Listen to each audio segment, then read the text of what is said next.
I was very clear that I always wanted to be a CEO.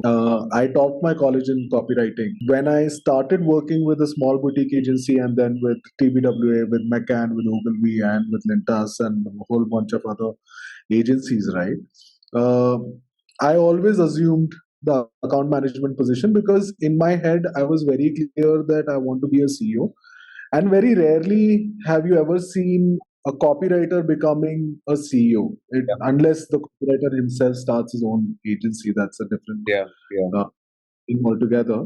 But if you are in a well established conglomerate uh, network agency, you will be required to know about everything about business, and account management essentially helps you understand that. Account management puts you in situations which is client facing, which is partners facing, which is internal stakeholders facing, which is admin facing, which is finance facing.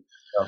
Hiring obviously is a part of building your own team and all of that. Even understand, like being a CEO, you have to make sure that there's water running in your office, to making sure how you build the culture. So when I started the career, I don't think I understood what is the definition of a CEO. I just knew कि okay, there is a runner of a company और एक मालिक है या there is a boss of a company. And also, by the way, being super honest, for a long time I was confused. What is a chairman? What is a managing director? What is a CEO? Oh, now I'm confused in sometimes. Okay, why this guy calling himself a founder? And after some time, that guy changes that name to a co-founder. And I'm like, okay, if this guy started first time, why everyone is a co-founder? Why not there is a single founder? So, not just going into those kind of things, but I think with my first aspiration after the first year of me doing some work on the ground was to become a CMO for sure. क्योंकि ठीक है, I was like, okay, the topmost leadership in this function is a CMO.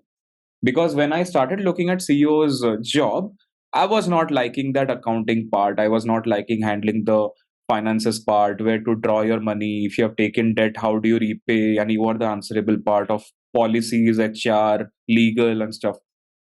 Because that's why I was in the craft.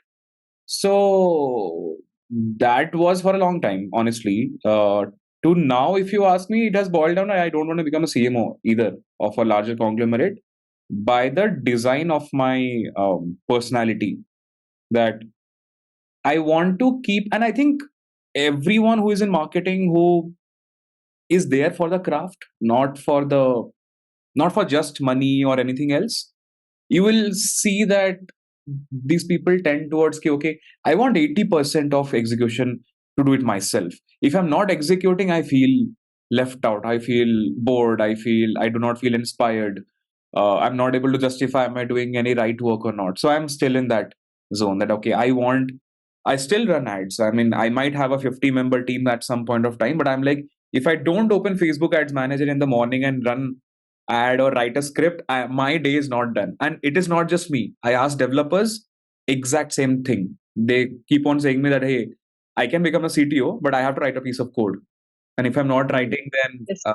I feel and every CTO you ask in Bangalore, they will tell you, and that's why they are doing side projects, because they have that kida inside them. So I'm not aspiring to become a large conglomerate CEO, but yes, I'm aspiring to launch something of my own, and that's what we are doing right now. But that was not exactly from the aspiration perspective. Ki, okay, we are doing this because we want to have the title or something. Perspective. So But you know what? You just explained my situation also. Every day, if I don't just open, maybe like if I don't create something of my own in the marketing world, maybe if I don't open YouTube Studio for a moment, for at least 1 hour also, I feel the day is incomplete. see, we are creators at heart. Let's be honest, and Yes.